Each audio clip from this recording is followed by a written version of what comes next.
Thank you very much, Mr. Chairman. I'd like to thank the witnesses for appearing, and I'd like to acknowledge the presence of the Honorable former Speaker of the House.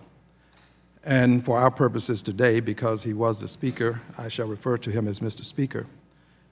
I am, Mr. Chairman, antithetical to most of what you said, and I'm also concerned about something that has occurred. Mr. Speaker, we, or someone, owes you an apology.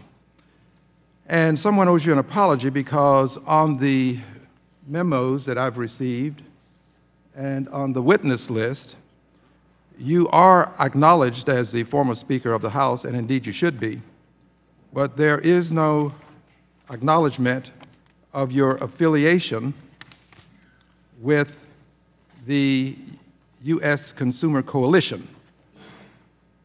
And generally speaking, this is what we do here. I have a document that I shall ask unanimous consent to be placed in the record. Without objection. This document is dated July 23, 2015, from the Financial Services Majority Staff, and it's to the members of the committee, styled Dodd-Frank Act 5 years later. And it indicates that we were having the Honorable Phil Graham to appear, indicates that he was a senior partner at U.S. Policy Metrics, and that he's a former United States Senator. Honorable R.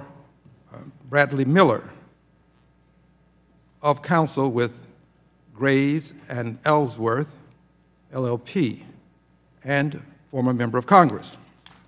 So I'm going to ask unanimous consent that the record be corrected so that it will be indicated on the memo and the witness list that you are, Mr. Speaker, you are associated with the U.S. Consumer Coalition. I ask unanimous consent.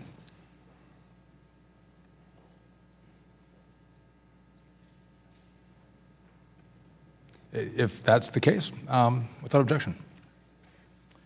I would also indicate why I've done this, Mr. Chairman. Perused quite a few articles concerning this coalition, this group.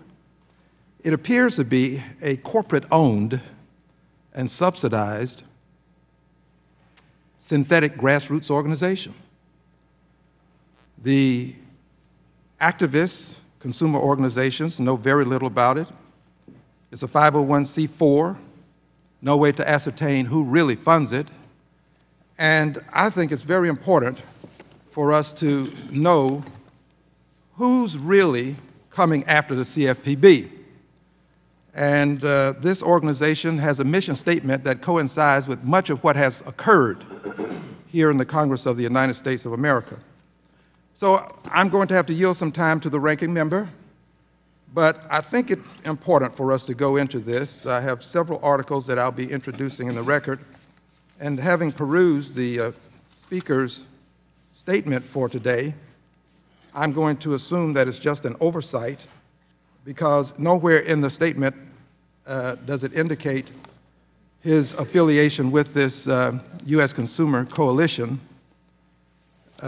This oversight has occurred more than once because it appears that the Wall Street Journal had to issue an amplification as a result. This is something that has been called to our attention by virtue of various sources, one being Media Matters. So with this, I will now yield the remainder and residue of my time to the ranking member.